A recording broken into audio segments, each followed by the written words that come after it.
My name's Felicity James and I'm Associate Professor of English Literature and Creative Writing, and at the moment I'm part of the Stonygate Centre for Empathic Healthcare, and we're exploring all the different ways in which creativity, shared reading, creative writing, literature can really help enhance empathy for healthcare practitioners.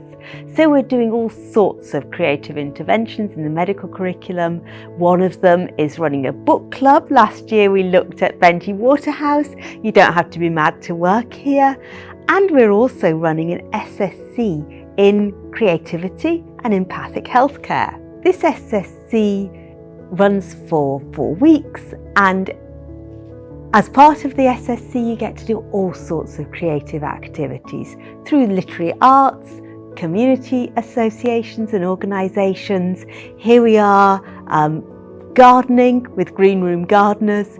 We go to Attenborough Arts. We also experience empathic healthcare in practice on the wards, at Bradgate Unit and through the Hep C Trust. And we really work alongside patients and carers, thinking about how creative health can work in practice.